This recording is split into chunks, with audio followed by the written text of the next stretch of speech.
Welcome to Is It ADHD Your Life? A couple's perspective, when we unravel what it's like to live with ADHD within a relationship. And this week we're asking the question, is it ADHD or am I just an emotional wreck? Looking at you. No. To be fair, I'm more of an emotional wreck than you.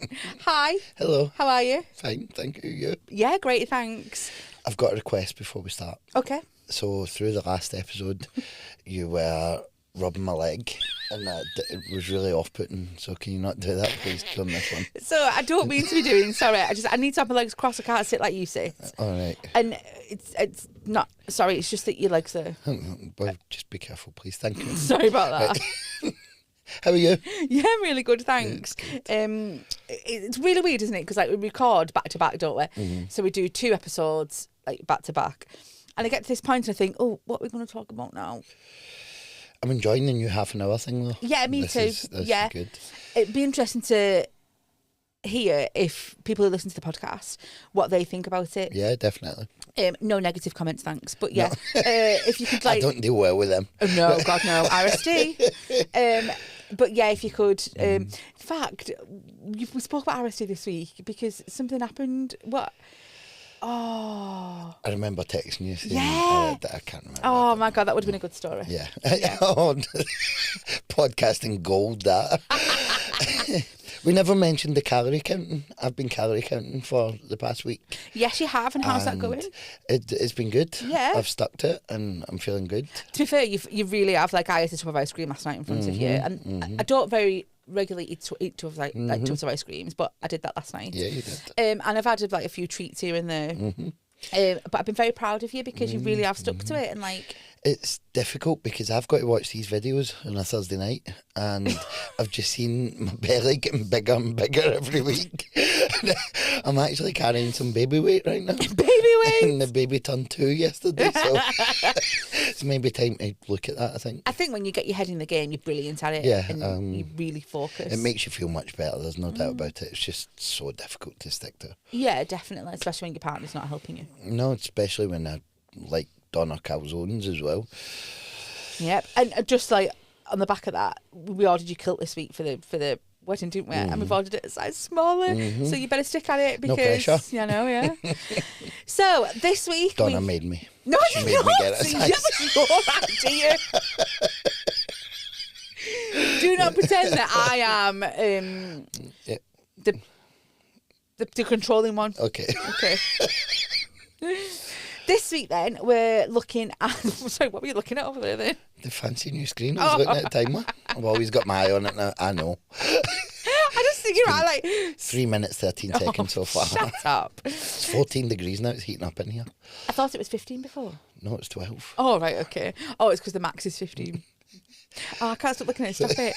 So, that will be there next week. We can back, you know, don't we? So, emotional dysregulation is what we're looking at this week. What are you smiling for? Because I said that big word? No, because this is not going to end well for me, is it? No, God, no. But this was my idea, wasn't it? Yeah. And the reason I chose this one is because I think it's a big thing in our relationship. We never argue, but there are times when the mood drops. Yeah. So I think we should delve deeper into that, and it might help people that are out there experiencing the same problems. Okay, so what is it? So it's the difficulty managing intense or overwhelming emotions resulting in disproportionate reactions, rapid mood shifts, and trouble returning to an emotional baseline. Now, that's the extreme. Yeah. Because I wouldn't say that ours is extreme. Do you know what I mean? There's no, like, floods of tears happening because... We've you know, it's exploded. But I do think that a big part of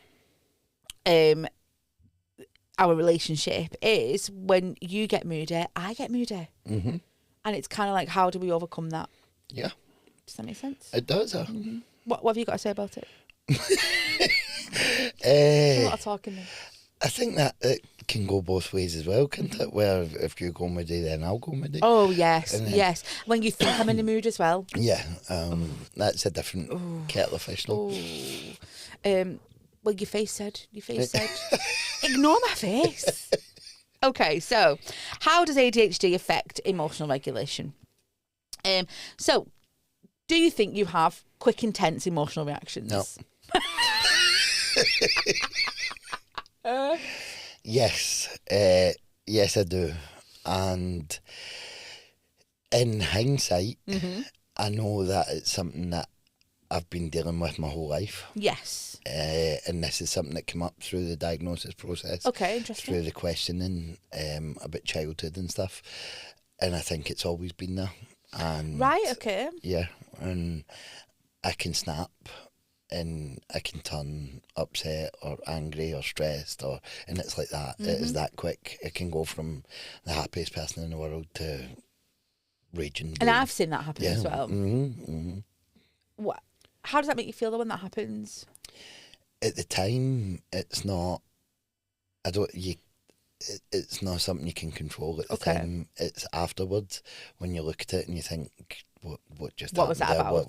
What was that? Is it not a case of that you could step back, think, and stop yourself from doing that? So I don't know. No. So this is stuff that through speaking with people for a long time, the main thing that always comes into my head, and I've said this so much, and it's the breathing. Okay, yeah. If you're in that situation and you can breathe and you can concentrate on what's called block breathing, where you take different breaths, then everything would be great.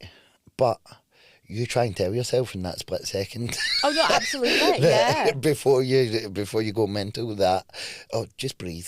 It's not a thing. I have them feelings where I could walk in the house, something could really do my head in, and all of a sudden my mood has shifted. But I know in my head I've got to kind of like get back to where that happy place is, because I know how it will affect you, if that makes sense, as soon as you see what kind of mood I've gone into. And it could be something really small that's like annoyed me, and I think to myself, stop letting that annoy you. Like it's what's the word you're looking for when like it's trivial? It's trivial. Like it doesn't need to annoy you. So I don't think I've got that in the moment. I've not got that. So in the moment, if I'm annoyed about something, I'll stay annoyed. Yeah. Should maybe go for a nap or something, actually. I've been napping all day. I don't think I've got that ability to kind of talk myself out of it. There's no saying, oh, that's ridiculous, just be happy again, kind of. Yeah. I don't think I've got that. Interesting. So I think from my side, you just need to ride it out. In my mind, I mean, obviously I don't mean you just need to ride it out. No. But obviously that can have repercussions on the family and stuff. Yeah, definitely. Do you have difficulty calming down? These are some of the things that I picked out, and I wondered how you felt about them. Like, what was your take on them? So, calming down's a weird one, because I wouldn't say it's not as if I blow up or anything or loud. It's more of a stress thing or an upset thing. Like, again, if I go back to childhood, there would be times where I would burst into tears, and we see that as well with other people, and it's weird. So it's weird to it's difficult to then bring that back to normal. So I don't think maybe not so much calm down, maybe it's very difficult to try and regulate yourself. What about overreacting to small setbacks? Don't know what you mean. I was going to title this episode, is it ADHD or am I a drama queen? Oh, what a great title. But yeah, it can be the slightest thing, and because I've become more self-aware very recently, I know. Because you're diagnosed. Yeah. Do you know I've got it? I've heard. 9 minutes in. I'm sorry. No, I meant me saying that I've got it. Oh. Because I've become more self-aware, I notice it, and I notice it's the little things. Right. So big things don't seem to, I can get by big things. Yeah. It's more the little things. And I think you've probably noticed that, because you'll be worried sick about a big thing, and I'll be like, I will deal with it. Yeah. Whereas little things, like, I can't think of. We need an example, I know, but the slightest thing, then that's it. I'm in a bad mood, and I can see it in your face, because you can see that I'm off, and that could be nice. Okay, so I've got an example actually. Oh, good. You've been working all day, and you come in, No, I tell you what, I've got an example of. Oh, this There was looks one better. time we were going to Blackpool, and I was picking you up from a party, right? And this is a bad one actually. And I picked you up and I got out of the car and I started putting stuff away. And you went back in and you came back out and more stuff. And then and I got back in the car, and then you got in the car and you were in the foulest mood. And I'm driving to Blackpool like, oh my God, this is it, we're over. Like, this is, what has happened? Like, what have I done? And I'm like, and then I think it was over the fact that I didn't get out to help or something like that, or I don't know, just something. And you were just in a foul mood, but you were taking it out. I think you found something that you thought, I'll just blame that. I don't think that's what it was. It's probably because you were hungry and you've been working all day. Probably some brat at the party had done your head in. Like, but do you know what I mean? Like, Not in my parties. I love all children. But then you take it out and you took it out and found something that could be my fault. And that's like little things, isn't it? Whereas like, So I think in that scenario, and I know exactly what you're talking about, but I think in that scenario, that is where, excuse me, you come into it a little bit. And in that example, we were given time because we had that torturous 50-minute journey. horrendous. But Horrendous. and that's just silence. That's not me kicking off or anything. That's just silence, and you can feel the I atmosphere. can't even tell you what was going through my head. Like, But I think then, because you're understanding and you know that it's been something at the party or something, then by the time we get to Blackpool, we can kind of, like, maybe you can like say, you finished? and it's funny because like you would say that to me, you're quite finished, but I would never dream of saying that to you because I feel like it would make you worse. No, I think if at the right moment it can work. I think we joke about it No, afterwards. we do. We absolutely. I've got that written down as well. We absolutely do, and we will make little jokes of like, oh, better move now, or like, do you know what I mean? But it's awful getting to that point, and that's a little tiny thing that's just tipped you over the edge. Yeah. Like not a big thing. No. And it's like in that car, there's no way of me turning that round. I can't then turn round to you with a big smile and go, Is sorry. that because you feel ashamed? I think there's a shame. There's the fact that I'm Pride. still... yeah, but look at you, you're down for me to say something. No, it's the fact I'm still raging in my mind. I don't know what about, but something's made me that angry. But why I joke and say I'm your punch bag, don't I? But why are you using me to like take it out on? Because I'm there. There's nobody else there. I've got another one as well. Oh, good. Another example. I'd been out all day with friends. You'd been working. This was a while. It was before Theo, pre-Theo. And Good days.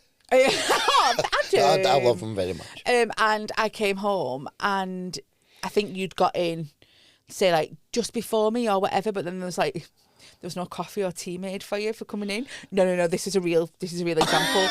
And you went in a bad mood, not for long, and I think you thought like that I was lying to you, that I'd like overstayed at my friend's or something and not like got in the car and come back home straight away. And I think you must have had just a really like tiresome day. And you're gonna say that doesn't sound like me? Yes. Well, it was. No. Well, for a start, how dare my tea not be made on the table when I get in? No, there's a lot of things that make it worse as well. Yeah. Which I think is important to mention now that you've kicked me down there. No. What I'm trying to say is like a lot of things go on, but then you come home and there's only me that's there to... but I think tiredness plays a big part. 100%. The more tired you are, the worse it is. And the worse it is to try and regulate it. And there's been tired and moody, then there's been tired and unbearable. And I know it, I can see it myself. I get tired and moody as well. Wednesdays. Yeah. Yeah, you do. And hunger. So the whole hungry thing, I think that's real for you. Yeah. And I can feel it, but I cause that a lot of the time by... Like yesterday, not eating properly, working all day and only having a bowl of cereal in the morning. So then by the time you finish work, you're hungry.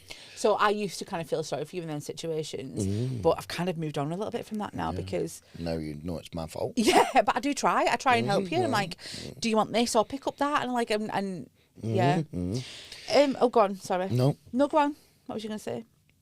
I was just going to, I'm trying to think of how it compares to, like, your side of things. So, I mean, you can do mood, but you're not like, you don't. I think I'm snappy when I'm moody. Yeah, but I don't think you would snap into a mood with the slightest thing. I think it would take a lot to get you there. Yeah. Is what I mean. Yeah, because I know how to talk myself out of it. Yeah. And I will take myself away. So say I can't think of an example, like, but say I go in a mood with you in my head, and I'm sorry, but it does happen. Yeah. I will take myself away from that room and go and be on my own to talk myself out of it. Okay. And then I'll be fine then. Okay. And then while you're in that other room, and I've seen that you went in a mood and then went into the other room, do you know how I feel in that first room? Why have you left me? What's going on? I might stick my finger up behind your head, and you're like, oh my God, raging. That's not nice. I don't really do that, by the way. Oh, okay. Trouble expressing feelings. Ooh. Do you find you suffer with that?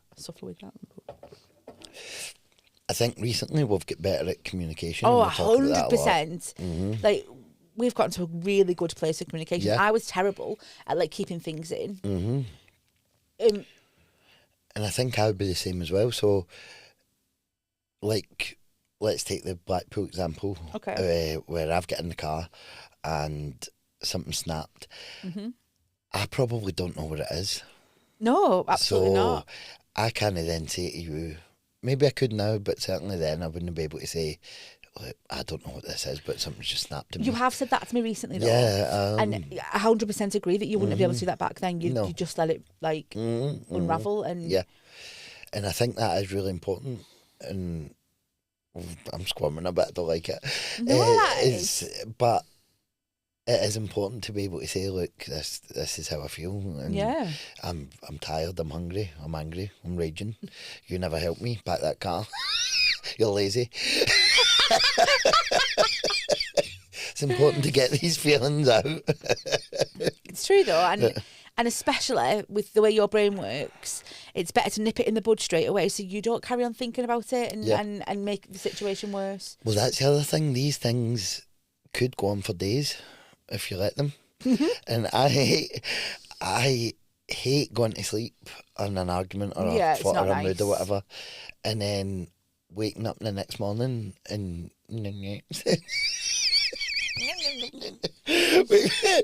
waking up the next morning and you don't know what to do. Your first thought is, oh, did I continue this? I know I was a bit of a dick last night. Yeah, just roll over, give her a kiss and hope that she's okay. Yeah, just forget about it. Do I need to continue this? Do I need to be that same moody person? Or can I just turn around and say, I'm sorry? So that happened recently, actually. I can't remember why. And I'd gone. You were working though, so they'd not we'd not gone to sleep on an argument or anything, but we'd gone to sleep moody, because then I brought you a coffee up in the morning and I went to work, and then you messaged me and said, "I'm really sorry about last night." It was a really good. Oh, it was the whole situation with the baby not sleeping in his own bed. Actually, you were in, sorry, and we just kind of went to sleep, but there was a bit of tension between us.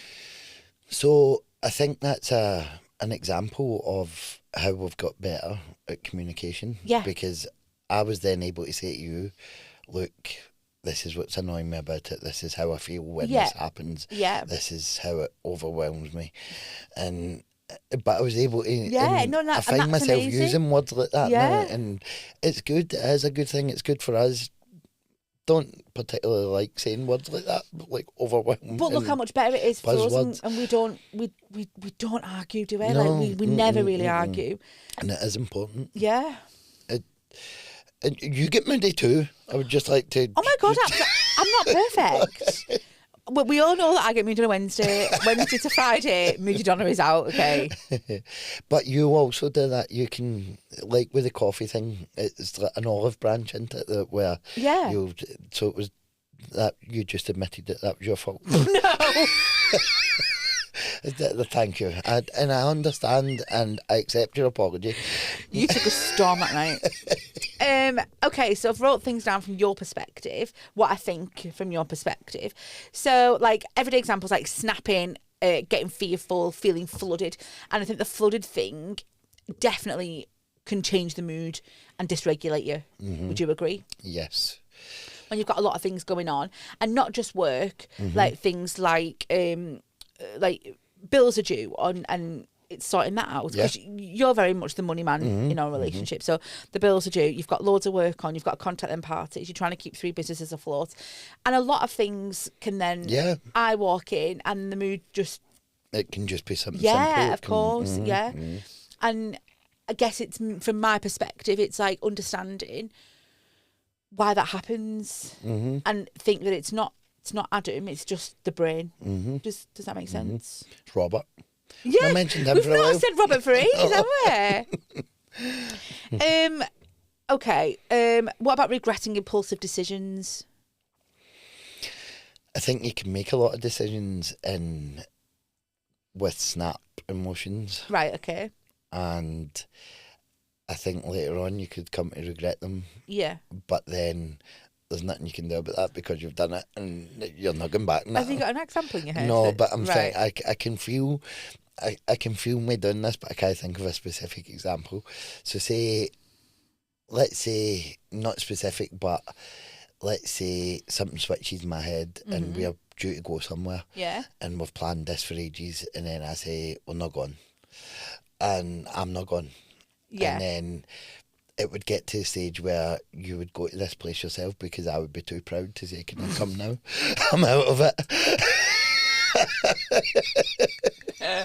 And I would end up sitting in the house that night myself, wondering because it would get that bad. Yeah. I've made that snap decision, and because of that, I won't go back on it, and I would suffer for it. And pride takes over. I don't think that's really happened. No, I can't think of a specific example, but that's I see that.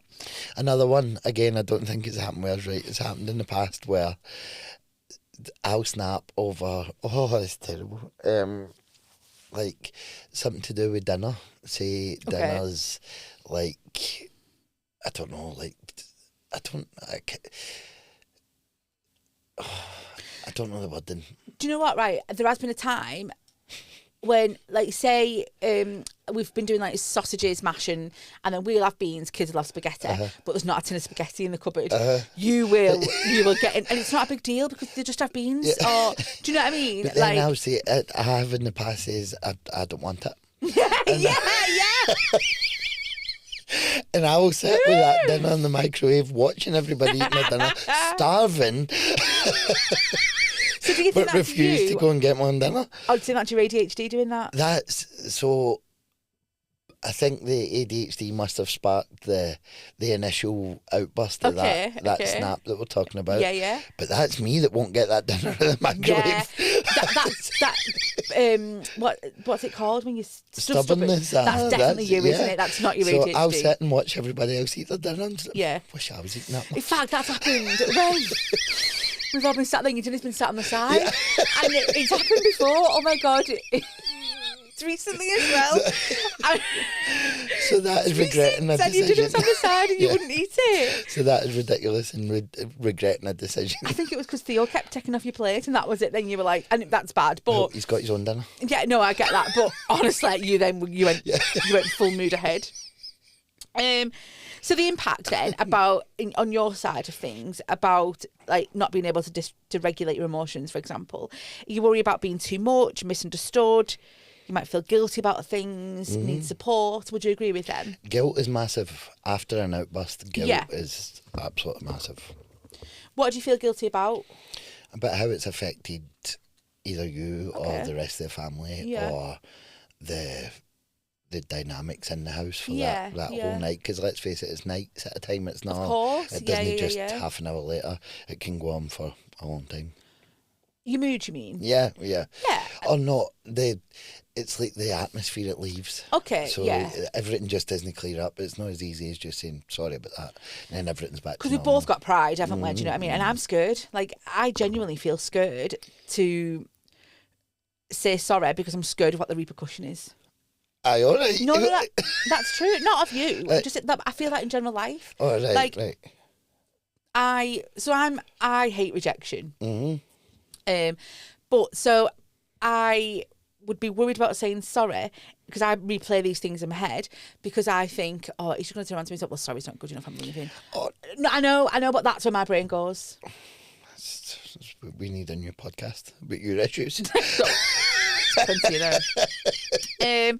So, like, from my perspective, I kind of thought about, like, okay, so how does your emotional dysregulation appear day to day? And how does it affect me? And I think kind of I'm very terrible of hopping on the back of it. Bunny hopping. Mirroring. No. Mirroring. Bunny hopping. Bunny hopping like that. Mirroring kind of your mood. And I try so hard not to. And there's been a couple of times where it's been successful and I've managed to get you out of it because I've not slipped into it. But I find it really hard to not slip into that. And that's something I'm learning. Yeah. And I think you're getting so much better at it. You can see it. And that alone brings me out of it a bit. I think just knowing that you're... Again, it's back to the understanding. You've been very understanding this morning. I've said that a few times. Yeah. I'm trying really hard to make this work. Oh. I'm joking. My own emotions, so that's what we just touched on. Initial confusion as well and frustration. Kind of like why has that tipped you over the edge? It's so trivial. And I guess it's just me again of like understanding it and that's what, I guess that's the one thing I could say to people out there who are in our position or a similar position to us is the biggest thing is just understanding, which is mental, isn't it? Because like you think you just everyone's the same, but they're not. I don't think we've gotten like any awkward moments, have we? Or like, and like, I guess the only last thing is like, how do you recover from them mood swings? But like you said, for us, it's just you've got to laugh about it. You need to 100%. Yeah, you need to come out and say sorry about that. And we do say things like, oh, like say it's about like your tea, and I would say like, oh, was it nice cold? Like, do you know what I mean? Like, you've got to. I think humour gets us through a lot. Yeah, definitely. Which we're very lucky at. Okay, brilliant. So let's move on then to our 5-minute moan. You go first this time. Okay, I've got it written down. When you go for a shower, after you've had tea, would you mind taking your bowl in the kitchen, please? When you've had breakfast in the morning, and then you go out, would you mind taking your bowl and your coffee cup in the kitchen, please? That's all I'm asking. Okay, I hear you. Yeah. Again. I feel like this keeps coming up. So maybe do something about it. I thought I'd been getting better. No, it's not. Since you've had your diagnosis. I thought I'd been taking everybody's in nightly. Oh my God, you must do that once a month. You're welcome. I just found this like you will go upstairs to have a shower and your bowl and your cup are still sat there and... Okay, I hear you. Yeah. I apologise. Okay. I'll try harder. Thank you. And maybe while we're at it, if you could just put the tea towels back as well, that'd be great, thanks. No promises. Okay, I need a tea towel by my side. It's important. It's because of my sensory issues. Is that you? That's me. Okay, I've changed mine. Oh, sure. I've changed mine just in the past half an hour. Right. So I had one all lined up. Okay. And the one I had lined up, oh no, I won't tell you, I'll save it. But it's changed to, why are you making the people that listen to this podcast think I abuse you? I always caveat with it, I'm not in a controlled relationship. Wow. I think it's really important to not hold back. And listen, and I'm definitely not abused. But it took a lot for me to understand you. This has not been an easy ride. But I must really love you. I had to put up with the abuse. No, come on now. Come on.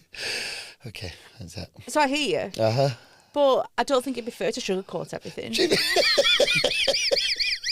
Okay, thank you. You are. Oh no, I wasn't fishing. I'm going to do it No, anyway. No, absolutely not. No, I'm thank just you. going to say, this is the best relationship that I've ever been in. Only. It's the only Sorry, relationship. and you call me? Right there. This is the best relationship that I've ever been in, and you're the best man that I could ask thank for. you. Okay. You You make me so happy.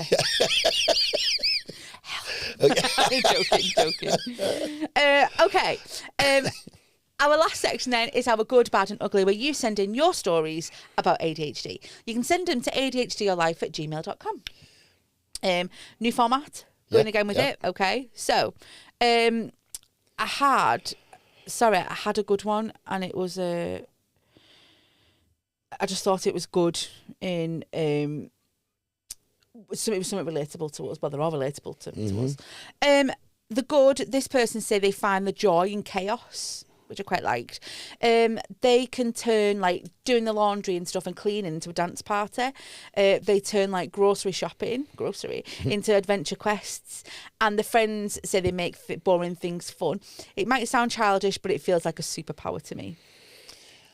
I was on board with the first sentence, and then I kind of... So the first sentence where making chaos exciting. Yeah. I love that. Yeah. Love that. But that's the way they do it. Yeah, no, that's amazing. That's And brilliant. that's a good side it's of just ADHD. Like me asking you to time me for the shower. Yeah. I like it. It was good. just this morning, you get a quick shower and you're like, time it. The bad then, this is what it was. I buy planners, so many planners, and each time I think this one will save me, they pile up on my desk half filled. We all remember the planner gate. Yeah. From the beginning of this podcast, the planner has been a big thing. I found my perfect one. No planner, is No it? planner. And then the ugly, and this was relating back to a previous podcast we did about burnout. So this person, they say, I say yes to everything because they don't want to disappoint people, and then they crash. They end up in bed for 3 days, the dishes go mouldy, the emails are unanswered, the world feels heavy. Basically, like they've broke some like rule of adulthood, and they just can't deal with life. Mm-hmm. And that's pretty bad. I think the burnout episode really got me. Yeah, we had a lot of comments and stuff and feedback from the burnout episode, and it seems to be hitting people it's a really big deep. thing. Yeah, and it's really sad. Yeah, it is. Brilliant. That's it for this week. Good segue. If you want to follow us on our socials, please do. We're on TikTok, Facebook, Instagram. Text us on Spotify. We're on YouTube. All the details are below. Another thing, actually, I just wanted to punt really quick at the end. We have a Facebook group, don't we? Yes. And it's called... Kind of sprung this on me, haven't you? I'm so sorry. Yeah. It's called Is It ADHD Your Life? A Couple's Perspective. Yes. That's right. It's a group on Facebook, and we'd love to have you over there. And basically, we put up things just like what I've experienced with Adam, and I'm asking anybody else experienced with this? And Adam puts his experiences on there. So yeah, go and give it a like. Relationships Unfiltered. There we are. Yes, Relationships Unfiltered, Real Talk. And we will put a link in the bottom. Yes. Just to try and make a bit of a community into it too. You were big on the community thing, weren't yes, you? Yeah. Brilliant. Thanks for listening.